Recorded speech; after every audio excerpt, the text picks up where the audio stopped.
Broadcasting to you on WNN 1470 AM and TrentoVision.tv from the world's leading think tank laboratory, buried deep in an undisclosed building in hostile territory where evil and corruption is exposed. You're about to enter the Tom Trento Show. All hands man at battle station.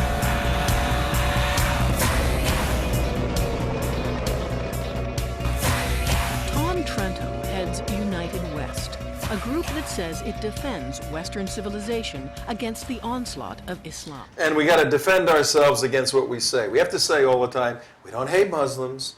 We have to say now, we really like women. I mean, the world has become a bizarre place when you critique or criticize something and it's viewed as the fact that you're not academically or intellectually or analytically making observations and conclusions of fact. You're a meanie. You're just fresh. You don't like the women around President Obama on your third part of a three-part series here on TrentoVision, Barack and his ladies, folks. We love women. We do not love women who are dedicated to changing and transforming this country. Anybody, women, man, alien, monsters, whatever. Convoluting the Constitution, bringing in some other country's view of life. That's the kind of stuff we don't like. That's why we're doing this three-part series. This is the third part. And we affectionately have entitled it President Obama, All the President's Women. All the President's Women. Somebody else actually had that title. They did a little analysis of one of the women. But we've looked at several of them so far. And today we're going to look at Susan Rice, who is the UN ambassador, right? No. No, she didn't quite make that. We're going to talk about the reason why she didn't. She didn't make that. But who is the UN ambassador? Who is the Irish UN ambassador? Samantha Power. Yeah, we're going to talk about her, Susie Rice. Sitting right behind you, Tom. Oh. There she is, the President's National Security Advisor. The National Security Advisor right there. And then this one over here, scratching her nose. Yeah. That's Samantha Powers. And let's see. So, here we go. And there's the President. I can't believe the back shots that I've been having to look at Have you been myself to deal in with this the last- week. Yeah. I'm like, oh no, who are these people behind I me? know. I don't like it at all. They're so annoying, I know. I want to get back to the real world. Can we go back to the real world soon? well, here's a real world CJ right Oh, here. there you go. Okay, that looks better. Yeah, I'd rather have a teddy bear up on the screen. No. So it's been a very interesting series. We started off, we psychoanalyzed the president's childhood, and then Which was dramatic at best. You know, I mean, it's such a dysfunctional childhood where he had to, he came out and he was, left as a child.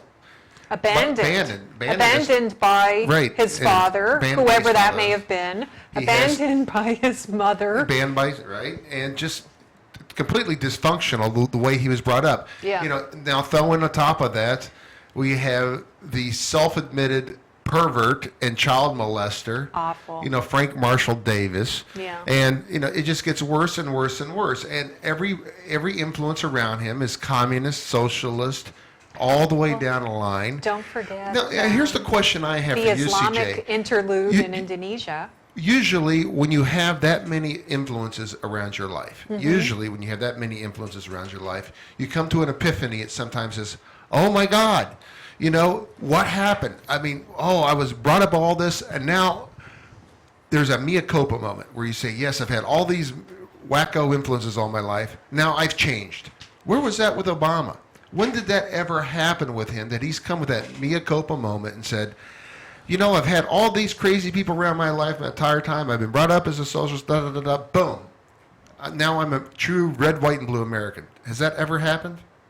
No, I don't think he ever thought of himself as a true blue American. No, he's never. what are, for example, who's the person who who had it in our, who was a total communist and then switched to David Horowitz? Right. David Horowitz. David Horowitz had that communist upbringing. His parents, everybody was communist Right. down the core. Right. And he come out and he's come out and he says He has an aha moment. he had an aha moment. Where is President Obama's aha moment? Well, it's interesting because a lot of people right now in this country who consider themselves to be conservatives and who are former liberals or former Democrats who had the aha moment that Right. you're talking about, and they're really leading the conservative movement Right. in this country right now Right. because they had that. Because they And say, I understand where I get where they're the from." failures come from. I get it that it doesn't work, that we Right. don't live in a utopia. Right. And he does not get it. He does not want to get it or need to get it because he has surrounded himself with people who have convinced him throughout his life that he is the best, the brightest, the most brilliant, and he buys it, he believes it, and those are the only people that he will listen to. We were talking about Valerie Jarrett, Right. okay? Her influence over him is so powerful that you don't even hear about David Axelrod anymore. No. And it's And just, it's not just because the and it's election's just over. idol worship. Sycophantic is what it is. I Absolutely. mean, to the point. And then we also Absolutely. talked about just his Islamic upbringing in that society where you do, where the women do drool over you as a young child. That's and right. you become empowered because that's how they get their power is by bringing up the firstborn into this radiant That's right. light where And they can do no wrong. Yeah, and then like they're you were spoiled saying, and they're then, spoiled like- children. Yeah, and then like you were saying, when he goes off to college, what happens? He migrates towards the group where he's going to be the cool guy in category X. Right. I'm the multiracial, Kenyan. foreign, exotic. I'm the anti. Colonialist. I'm the Anti-colonial. antithesis of America as represented in these schools. Right. I am the opposite of that. And he had a fellow traveler in Valerie Jarrett, and the second show, our second part of the series, we looked into Valerie Jarrett. But I don't think we ever showed our viewers, and let our listeners hear Valerie speak. She stays behind the scenes. She's the puppeteer Yeah. with the many marionettes. Do we have any video of A Valerie? have real the quick White one with an House- economics lesson. Okay. The White House senior advisor, which one? Yeah, go ahead. She's got a real long title, Yeah, crazy title. okay. All right. Yeah, We're just- struggling. And let's face it, even though we had a terrible economic crisis 3 years ago, throughout our country, many people were suffering long before the last 3 years, particularly in the black community. And so we need to make sure that we continue to support that important safety net. It not only is good for the family, but it's good for the economy. People who receive that unemployment check go out and spend it and help stimulate the economy. So that's Good for Did the you catch economy that? to have an Oh, unemployment. Play that back, I'll ask that back right there. You got to hear this. Hear what she is saying is getting an unemployment check stimulates the economy because once you get that employment check, you go out and spend it. Right. You go buy if you're- cigarettes yeah. and beer. Obviously, that money came out of thin air. It didn't Thin come air. out of anyone else's pocket. No, it just comes. It Do you just. stimulate the economy by paying bills? Yes, what you do is you steal from working, tax-paying Americans, and you give it to people who don't work, can't work, or Yeah. won't work. And they go out and they buy things that you don't get a chance to buy because you're working and paying your taxes and you've had the government take away your money from you. You know what? On the same vein, you know what is so funny? Is that there was the big deal about a couple of the states wanted to drug test welfare and recipients. Right. Okay, and there was a big stink about you can't do that, you can't do that. Oh, is that racist? That's wrong. That's this. So let me get this straight. To get a decent paying job, you have to take a drug test to keep that job and pay taxes Right. to people who don't work. So that's just lunacy. To ask someone receiving welfare to take a drug test is crazy. But the people paying for them to sit at home and do nothing, they have to take drug tests. Why do you think? What's behind that? Why would anybody be opposed to such a common sense approach? It's racist. Because look at all the people who wouldn't qualify for the benefit. All right, You'd lose all those votes. You'd lose all those votes. your constituency. Yeah, you'd lose your constituency. And you'd be obliged To go do something. to do something about it. Isn't it against the law? The mentality of what Valerie Jarrett's thinking is pure socialism. It goes all the way back to where Barack Obama's father, proposed 100% tax of the people, where the government takes the money, puts it in the hands, and redistributes it down to people of need. So therefore, all the government becomes is this big wash of money to buy votes with down at the end, and to keep the Democrats in power. So when she says this, long before the last 3 years, particularly in the black community. And so we need to make sure that we continue to support that important safety net. It not only is good for the family, but it's good for the economy. People who receive that unemployment check go out and spend it and help stimulate the economy, so that's healthy as well. She really believes it. She does believe it, and you can does, can legitimately debate the merits of extending unemployment benefits during a period of recession or depression. I think that's legitimate. But to say this is a welfare That is state. a direct listen. This is a welfare state. What she's talking about, a welfare state. What happens when the taxes don't cover what Right. has to go out is the government prints more money. And Or goes- raise It's a house of cards. House of cards. and It's a scam. And you see the perfect welfare state is in Saudi Arabia.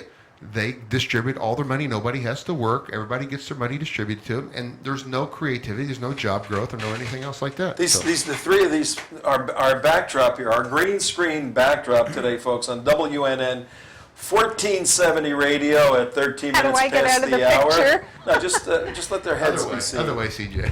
I mean, this looks like a soprano, the Soprano family. You want me to lift myself up or hide myself? No, stay the way you are. Okay. The Soprano family posing, for one of their shots. Yes. And you know what? This is Chicago politics. It's not that far removed from the Soprano family. It's But the folks, same what we're thing. trying to do, it is the same thing.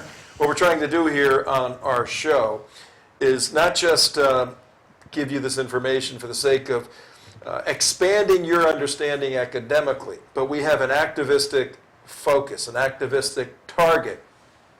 We're not at the stage, nor do we ever want to be at the stage where we take up arms and overthrow the United States government, as some people speak about in some crazy places. That's Including this show? yeah. We've had We've people had on here people that on said, this "Stop show who doing that." advocate that, yeah. We're 100 people. 100 people away from Yeah. turning this ship, righting this ship in Washington, D.C. That's 100 elections. And each has their own constituents. So 100 groups of people working real hard can change America back in the direction we need to go. Now, there's a lot of damage has been done. Right. But we need to not win with bullets, but win with ballots. You hear that all the time. That's very, very important. And we were very successful. We, the United West, our show, our friends here in Palm Beach County, we were very successful in 2012 in accomplishing a political objective, an educational political objective, which for a 501c3 is absolutely legitimate. Our goal is to educate people, and we can use your help with donations, obviously, all the time. But if you look at this graphic, what we did was to suppress the vote for President Obama in a Democrat county, Palm Beach County, and to increase the vote for the Republican in a Democrat county where there was almost a 2-to-1 margin. There's twice as many Democrats registered in Palm Beach County as there are Republicans. But in 2012, we increased the vote for nominee Mitt Romney, by what, 32,000 votes. 32,819 votes. And when we did all the analysis as to why this happened, we saw that our show was a force multiplier. It was a channel of communication for other groups, Tea Party groups, pro-family groups, pro-activist groups, pro-conservative groups, Christian groups. Christian groups, the RJC, Republican Jewish Coalition. We would have representatives from those groups on our show. We would report on what those groups were doing. And our job was to pound the policies of President Obama and to endorse the conservative policies that were being articulated and the conservative candidate Mitt Romney. Now, notwithstanding the fact he was not our The first Republican choice. candidate. Yeah, I was Right. going to Yeah. say, was he a conservative candidate? No. Not really. He wasn't our first choice, but Wasn't our second choice. it was very easy Wasn't in our third terms of the choice. two But he choices. was our choice over Barack Hussein Yes. Obama, for sure. Out He of wasn't even my fourth choice. out of the two available choices, it was pretty easy. But suffice to say, and here's where we want all your ears to perk up, your eyes to open. Suffice to say, our formula, which was a daily radio show, costs money, we buy the time, a daily radio show focused on educating the grassroots activists and grassroots listeners, the world out there in our community, with a very specific plan for getting politically involved and getting involved with whatever amount of time you had and whatever skill set you had. We would be able to hand you over to people. All you had to do was say, I'll volunteer 2 hours, 4 hours, 6 hours a week. We'd hand you over to folks that would sit down with you, analyze your skill set, your time, and say, we will plug you in right here. Can you make 2 hours of calls a week and mobilize people? Can you take a form and do voter registration? Can you walk precincts? Can you sit at home and email out? The only way we are going to win this thing is to outwork the socialists. They're not even Democrats anymore. They're socialists. They're socialists. To outwork the socialists who are very well organized, highly financed. You want to do something instead of crying in your beer and worrying about the end of the war. Right. Get involved with us, and that means right now. So give us send us an email. We got Tom- a year. Right. We got a year, a little over a year. Tom, today's the It's a early part of year. November. With the weekend, it's a just year. about a It's a year. year. And Yeah. we're not looking for tens of thousands of people to do this. All you One need person. Only want one person to respond. one person. And seriously, I like that. the thing about it is, if He just you does get that to see if we're listening. if you get 50 to 100 people per county to get involved and active, what you have is you start flipping votes. You start flipping votes. And you start flipping the moderate vote, because the Republicans are going to vote one way, the Democrats are pretty much going to vote one way, but the message that you're getting to is those undecided voters, those moderate, those middle voters that are looking for leadership and looking for direction. This myth, and this absolute complete myth, that the moderate voters want a moderate message, so they'll vote for the moderate person, is a complete myth. The moderate voter is looking for leadership to vote for. They're looking at the rest and say, well, when's someone going to show me some true leadership? That's the reason they voted for Obama. They saw some true leadership in him. They thought they did. Change. That's what they And wanted. there's another very important point there. Now, we're doing some political analysis right now, folks. This is part 3 of a 3-part series of the very effective, influential people in Barack Obama's life. But we're taking a little step to the side to say everything we're doing is in the context of getting involved politically. And what Mark just said about the definition, a moderate, what that often means is not someone who is well-read on all the issues and he's an expert on everything, and as a result of his expertise, he's come to a point of neutrality on everything. Right. And he needs to see who's saying what at this particular cycle. Right. That's That's not what we're talking No, about. because that's a nonsensical thing. If you Yeah. are well-informed, you will reach a You'll position. you'll be on a side. You Yeah. won't have a doubt about So it. typically the moderate is a person who isn't well-informed. In fact, Right. they're uninformed. They don't know what to do. They're busy So they just say, I'm just going to hang here, Or- and you're all crazy. Could I add to Yeah, that? and then what happens is when there is a message that's clear and distinct and has a vision to it and has achievable goals, they'll be persuaded that way. And President Obama is able to do that. He's able to be an actor led by the directors, these women, Right. to go and sell a message, and many of the moderates go his way. What we're saying is we articulated a very precise message, a conservative message, and the analysis and the analytics showed that we were effective in formulating this message through the airwaves, and we were effective in persuading people to move in a different direction, vote for the Republican. Yeah. Okay, I think to build on what you're saying, both of you, in describing who the moderate is, one thing that you're leaving out is this moderate is not uninformed. This moderate has a particular interest. Okay? A personal interest of A some personal sort. Thing that interest resonates with them. in either Yeah, a that's a good social point. issue or a military issue or a national security issue or a tax policy issue, something along those lines. Yes. And is well informed on those issues. If those issues don't seem to be having a prominent position in a particular election, they don't necessarily vote.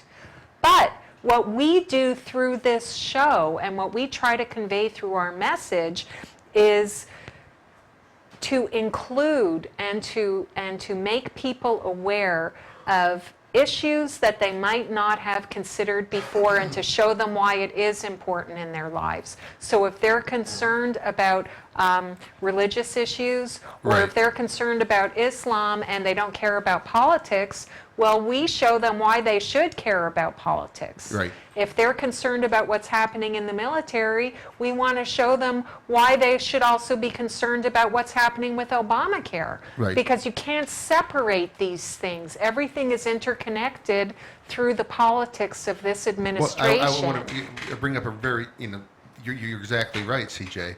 And the net result of it all is you have the number one of all swing states. That's in the the screen that's up now. all swing states in the United States. We are the number one swing state by 32,981 versus the second one in Wisconsin, of all places, 24,109. Now, these are mind-blowing numbers.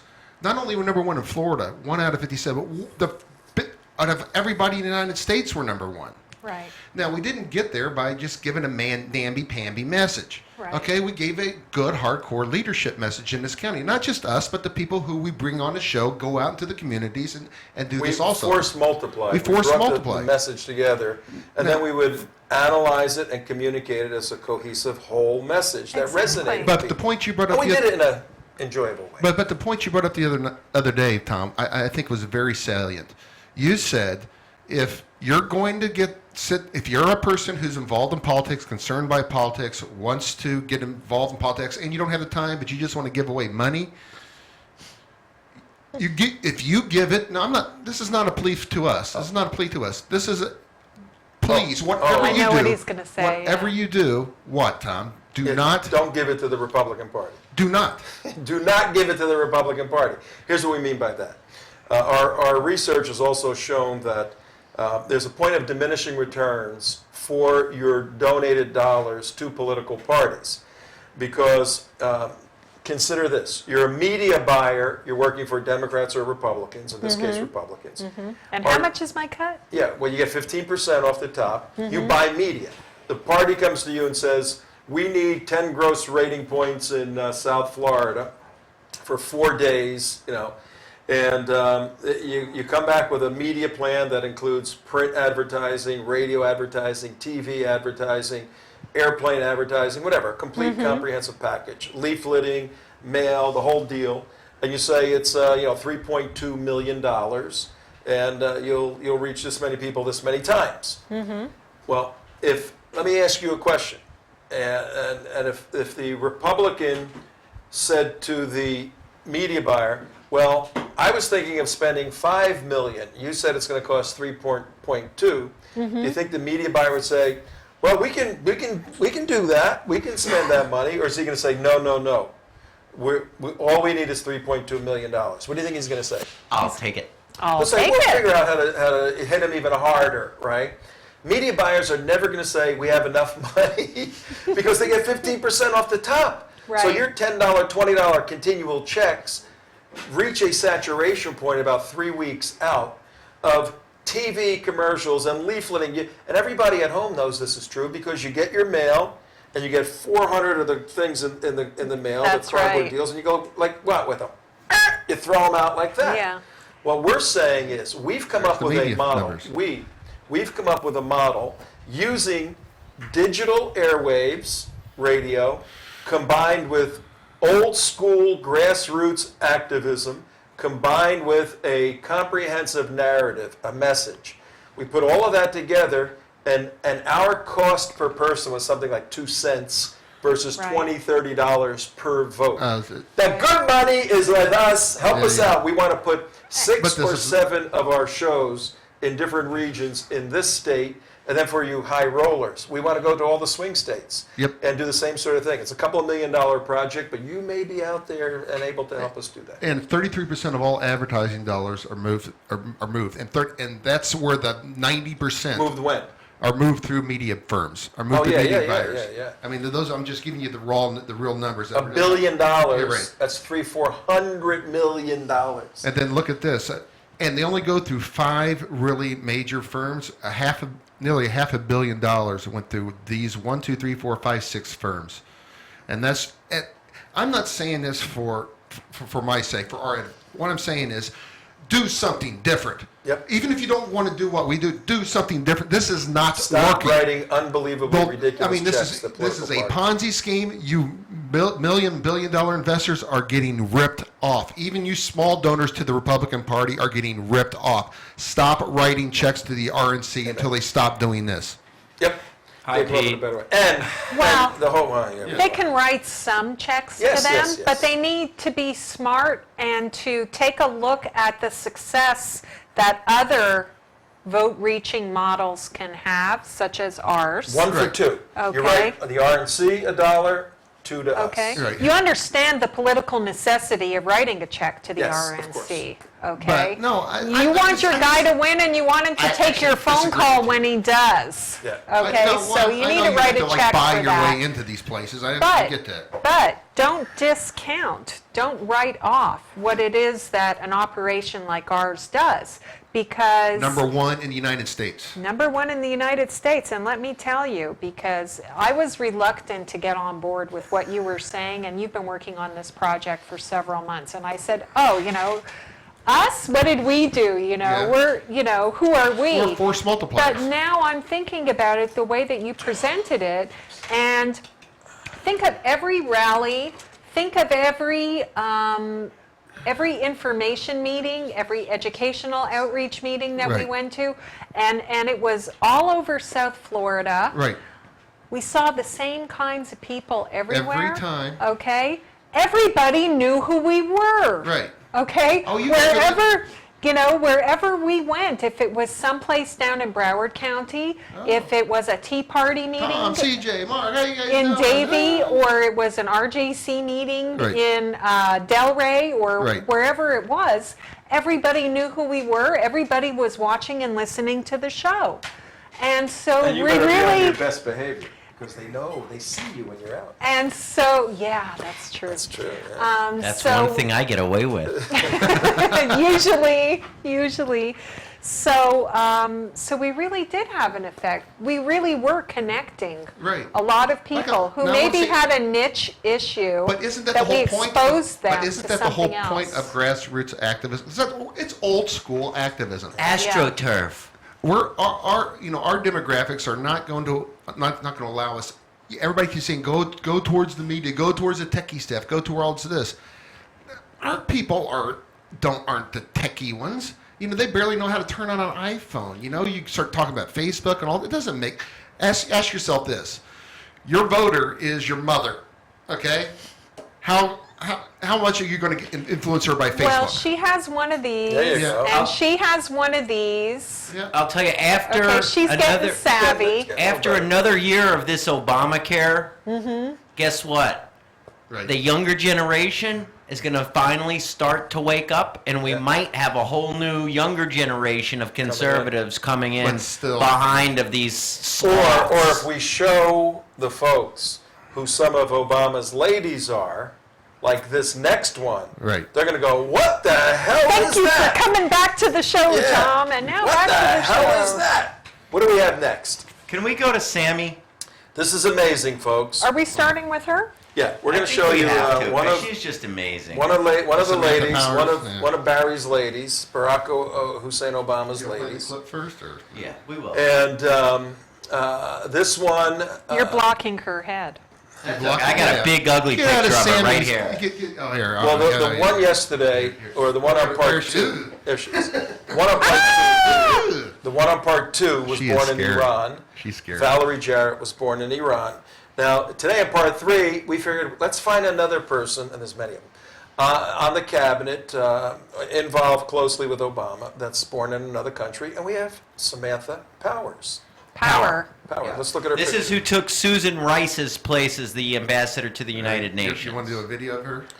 Well, let's put her picture up there for a second. No, please, Tom. It is a little rough, I know. I know. All right, there we go. There she is. How old is she? I think she's in her 50s now. No, she's like my age. young. She's like She's like 43, 43. 44, Her, something in fact, like I think that. I'm 3 weeks older than her. No way. Does she not define the? I know there's not a class. That's the classic uber liberal left look. I mean, she could be heading looks- Code Pink. She could be heading some wacko leftist organization. Just look. I'm just Yeah, for the no. pure looks alone. You know, And anywhere from you know that wacko look people 1965 have? all the way up to today. Yeah, she's got that. She hasn't combed her makeup, hair since plain 65. Jane, yeah. She's got that wacko she wasn't leftist, born in uber 65. leftist look. You know. But she's married and To a freak. All right, let's introduce Samantha Power But by yeah, I by mean, having her speak. her husband was brought into Barack Yeah, I know. inner Let's circle introduce by her Valerie first. Jarrett, by the way. Let's introduce her, then we'll go into all of that. Oh, we want people. These people are in the shadows, and you're Yeah. and you ambassador to the UN from the United States. That's not a very visible unless you watch the news. Let's show everybody who she is, what she sounds like, and then we'll talk about Set up this video real quick. Okay. it. Go ahead. Go ahead. Real quick, this is a video going back to the early 2000s. Samantha Power is a guest on a talk show, and the topic is Israel. And this is what she says how to deal with Israel. Let me give you a thought experiment here, without asking you to address the Palestine-Israel problem. Let's say you were an advisor to the President of the United States. How would, in response to current events, would you advise him to put a structure in place to monitor that situation, least one party or another be looking like they might be moving toward genocide? Well, I don't think that in any of the cases a shortage of information is the problem. And I actually think in the Palestine-Israeli situation, there's an abundance of information. And what we don't need is some kind of early warning mechanism there. What we need is a willingness to actually put something on the line in Listen terms up. of helping the situation. And putting something on the line might mean alienating a domestic constituency of tremendous political and financial import. It may more crucially mean sacrificing or investing, I think more than sacrificing, literally billions of dollars not in servicing Israelis, military, but actually in investing in the new state of Palestine, in investing billions of dollars it would probably take also to support, I think, what will have to be a mammoth protection force, not of the old, Srebrenica kind or the Rwanda kind, but a meaningful military presence, because it seems to me at this stage, and this is true of actual genocides as well, and not just major human rights abuses, which we're seeing there, but is that you have to go in as if you're serious. You have to put something on the line, and unfortunately, imposition of a solution on unwilling parties is dreadful. I mean, it's a terrible thing to do. It's fundamentally undemocratic. But sadly, we don't just have a democracy here either. We have a liberal democracy. There are certain sets of principles that guide, our policy, or they're meant to anyway. And there, it's essential that some set of principles becomes the best benchmark, rather than a deference to people who are fundamentally politically destined to destroy the lives of their own people. And by that I mean what Tom Friedman has called Sharafat. I do think in that sense there's Okay, that's enough of her. that both political leaders have been dreadfully irresponsible, and unfortunately it does require external intervention, which, very much like the Rwanda scenario, that thought experiment, if we had intervened early, Israel's just like any Rwanda. intervention is going to come under fierce criticism. But we have to think about lesser evils, especially when the human stakes are just becoming ever more pronounced. All right, so it's 36 minutes after the hour, and we're in part 3 of our 3-part series on the ladies of Barack Obama, the ladies who have tremendous influence over a guy who's extremely insecure, narcissistic, and a good actor. And these women have become and are his directors. You just heard from one, Samantha Power. She is the head of our diplomatic effort to the United Nations. She's the ambassador to the United Nations. She has to be confirmed by the Senate. What is that? Let's identify a couple of characteristics about her personality from that little piece of video, and then politically, what does that tell us in terms of where we are right now with our ambassador and our ambassador's views? She hates Israel. She wants to defund Israel's army. She wants to give that money to the Palestinians to build some whatever, I don't know. She wants to alienate all the Jewish people that she can ever completely imagine. Put forces in there if necessary. And she wants to put the United States. She loathes Israel. Here we go. Samantha. Another loathes graphic Israel, believes America is evil, and owns the world an apology. That's and really, the flag is upside down. The flag is upside down. What are you going to say? Yeah. She thinks that the United States should impose upon Israel militarily. Not by, even though there's a democracy, everybody's going to be real upset because we have the right to do this, and it's not really democratic, and we're going to have to impose it. She talks about actual military intervention Right.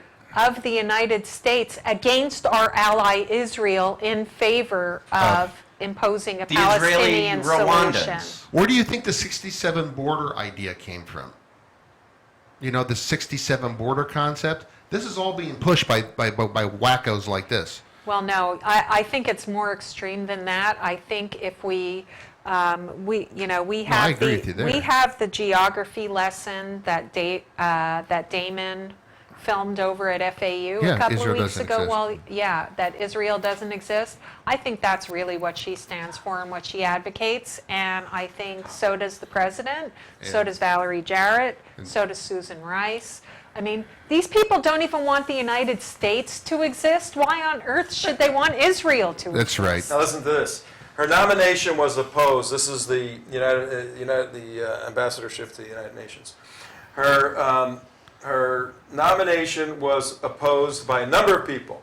Right. Former U.S. Ambassador to the UN, John Bolton, and former U.S. Secretary of Defense, Frank Gaffney, criticized her for a 2003 article in the New Republic where she wrote that she compared the United States to Nazi Germany, right?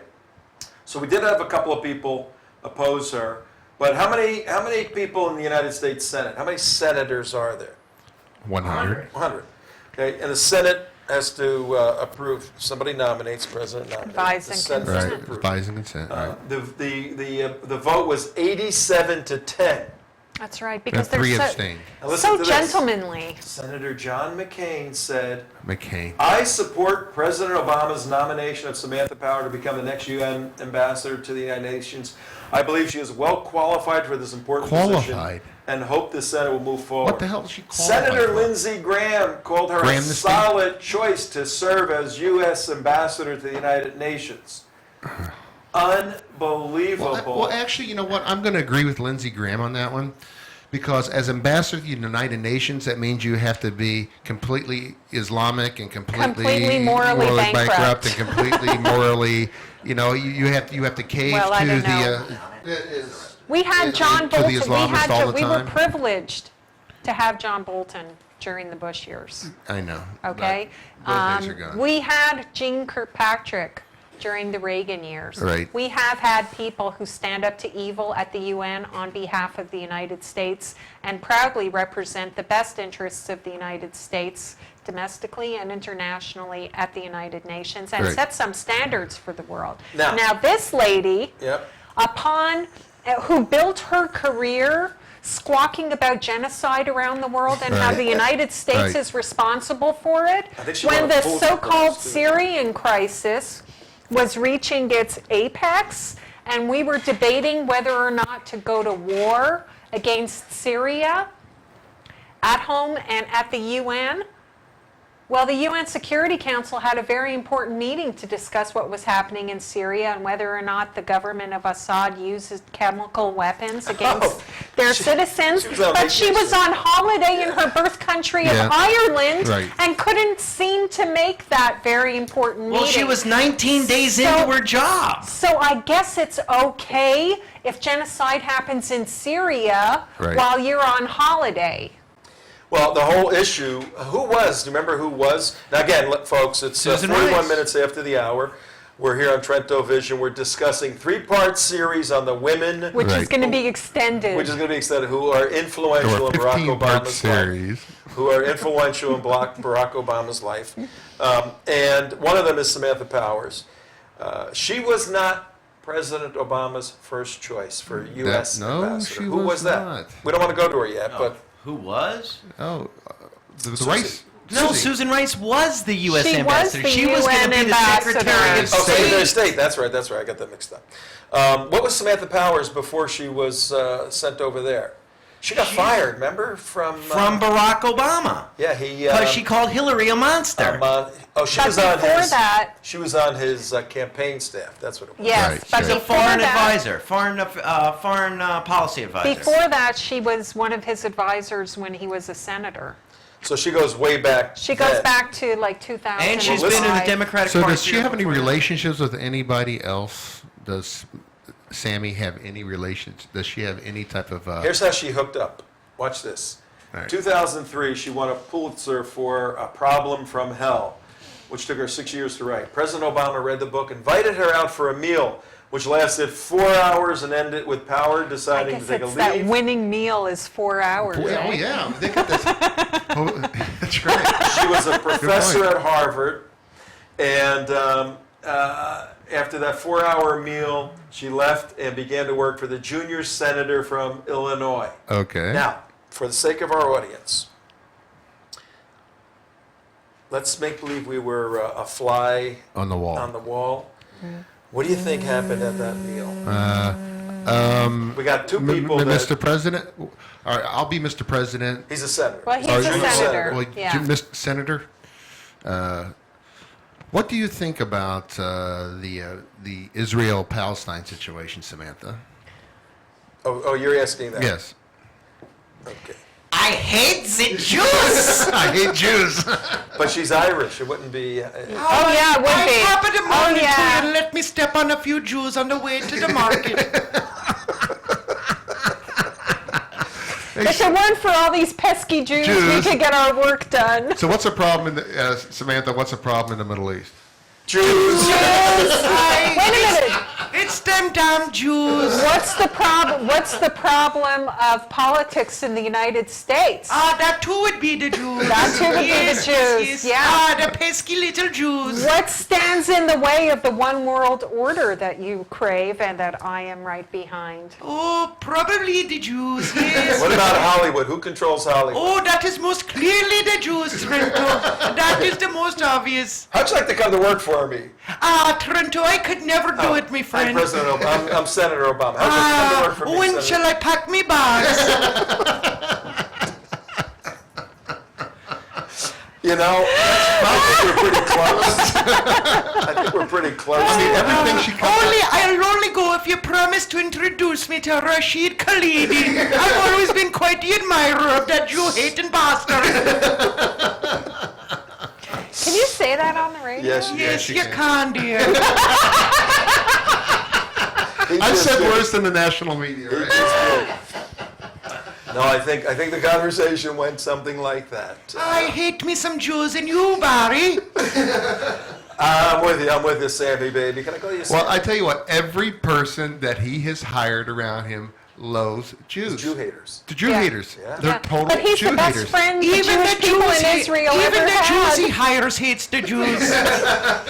David Axelrod, you prick. Yeah.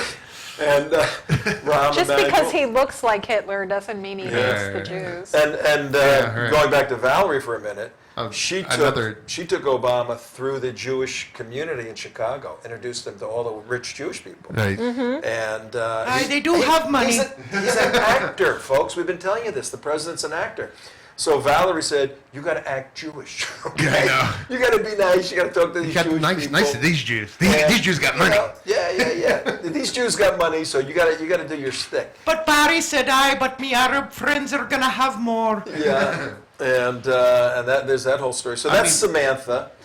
Well, not just Samantha. Now everybody look else. who's there. Now McCain and Lindsey Graham. I don't understand how you watch what she said, and you could possibly say, guess what? Your question before, Mark. When have they distanced or removed themselves from these previous views? Well, She this did. is what did we talk about at the beginning of the hour when we said why elections are important? Right. Okay, it's not just to overturn what's happening in the White House. Okay, you need to take back the Republican Party. When we say you need to go out and vote and you need to support the Republican Party, you need to do more than that. You need to flip the Republican Party. Well, and they're going to this because all you're going to do is get people like Lindsey Graham, John McCain, all these progressive Those Republicans people are- who think, oh no, we don't need to stand by values. We need to include people we need to reach out to the Hispanic, but we need to reach out to the gay vote. We need to reach out to all this.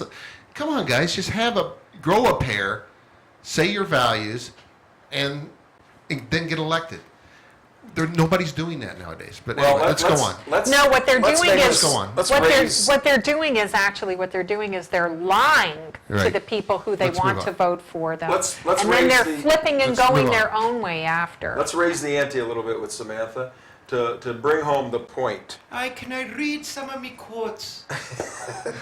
Are you here? I'm here, How'd you get in? Trento. I'm in vacationing again. I'm on holiday again. Can you give us sort of a medley of quotes? Over I'd the past love few to. years? Some of my past. Go ahead. Some of my past interviews here, Thomas. Go ahead. Yes, here we go. This one's from the 2003 New Republic, and this is some of my favorite quotes. We need a historical reckoning with crimes committed, sponsored, and permitted by the United States.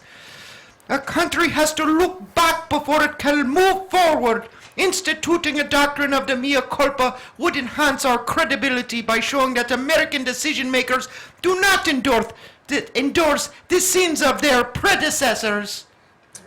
Okay, it sounds Apologize. Be a little rough. Yeah, Be a little rough a on little America. more. Hence for you, the apology Thomas. tour. A little more for Be a you. little rough on America. Some anti-Americanism derives simply from our being a colossus that bestrides the earth.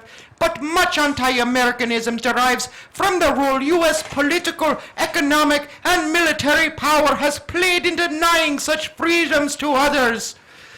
An explicitly amoral enterprise is American foreign policy, with us for a long time.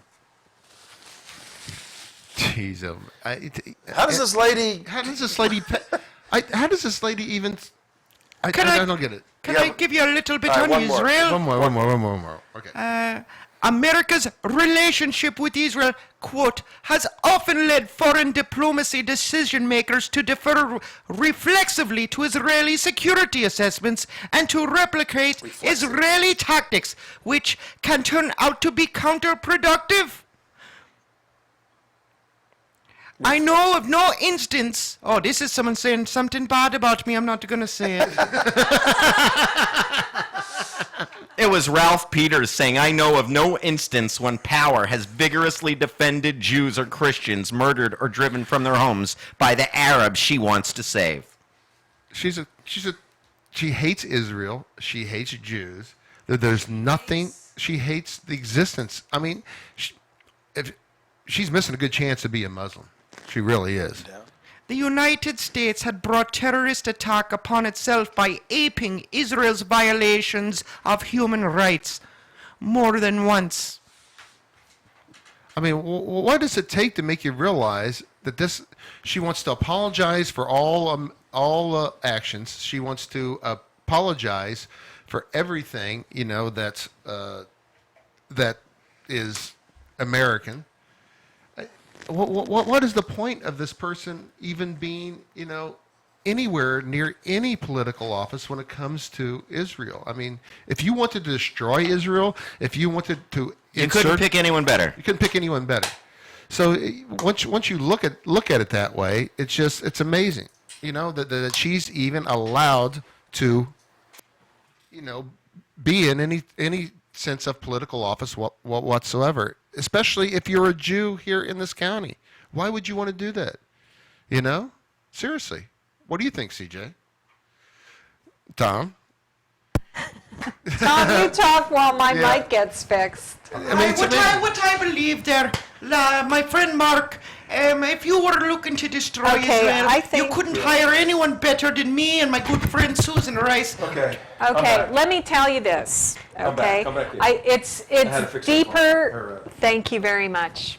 It's deeper than her hatred for Israel, she seems repulsed when she talks about Jewish people in this Yeah, I know. country, okay? No, it seems. But she really does not like this country. She doesn't think it's exceptional. She thinks we're evil, we're immoral, we're a force We must for bad apologize, in the yeah. world, and we have to apologize for ourselves. She wants to deconstruct America. Right. That's what I think is the most important about her and Susan Rice and Hillary Clinton and Valerie Jarrett and the other women and men who are part of the president's It's circle systemic. of people. It's systemic. They want to deconstruct America.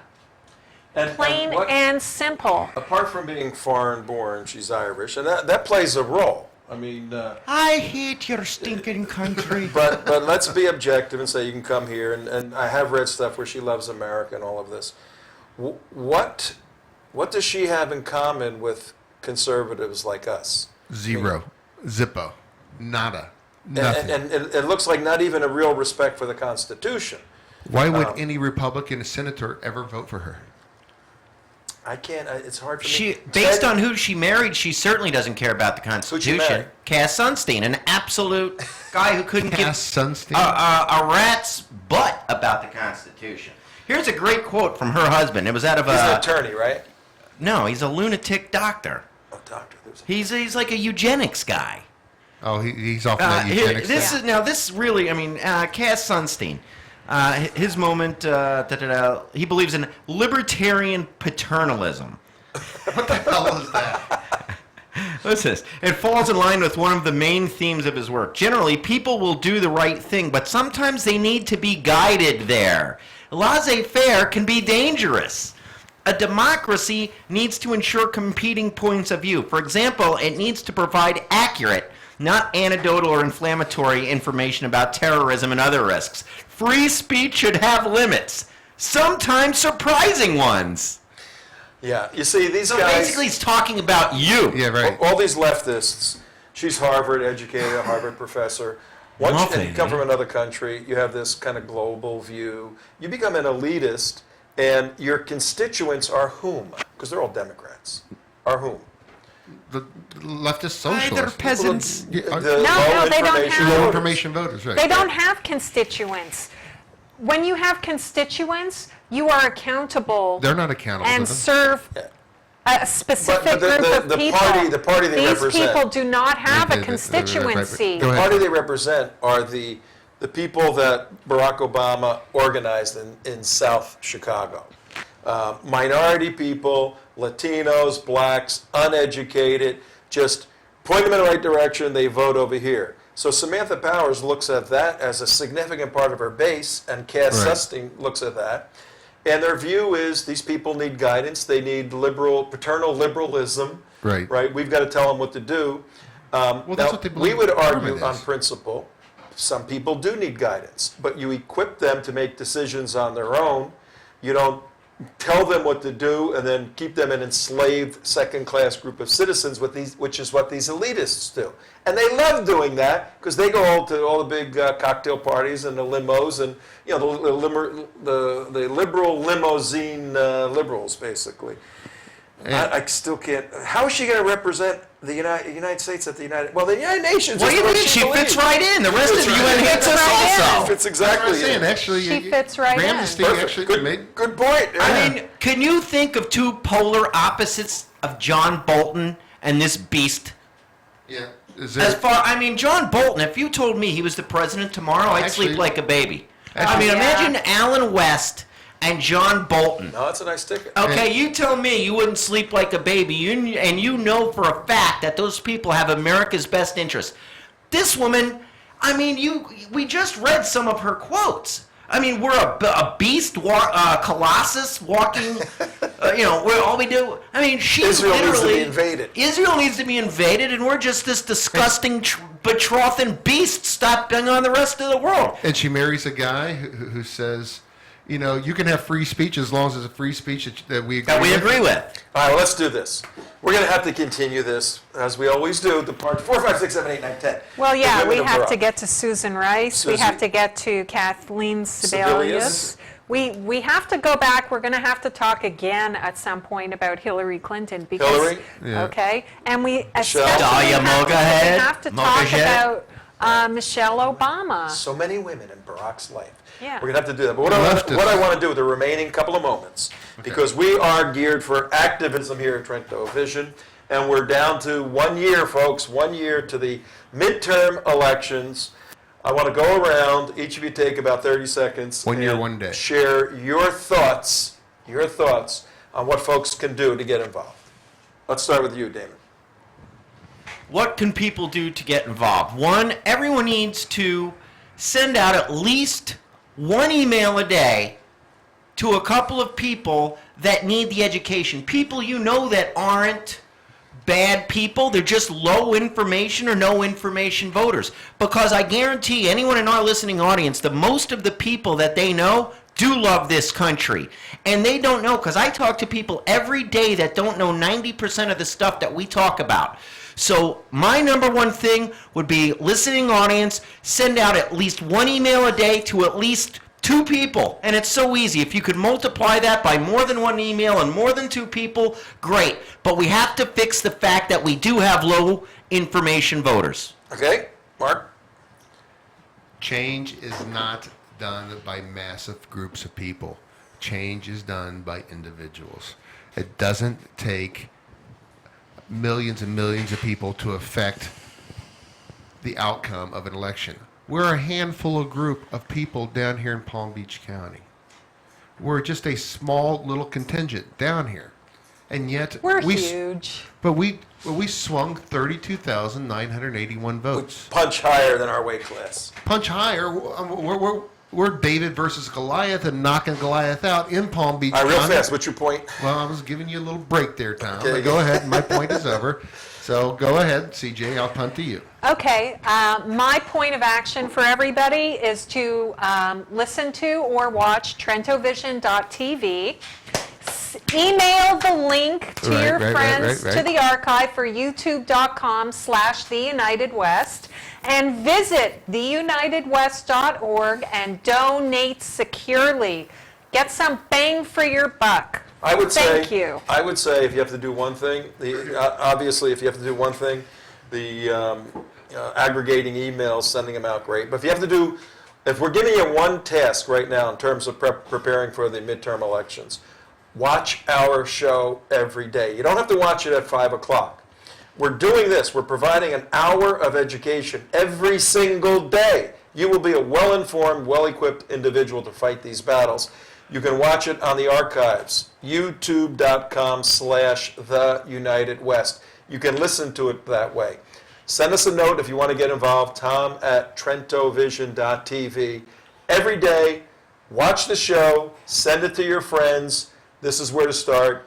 We will liberally and paternally help you change the world. Okay? Bye-bye. Thank you. And money! See.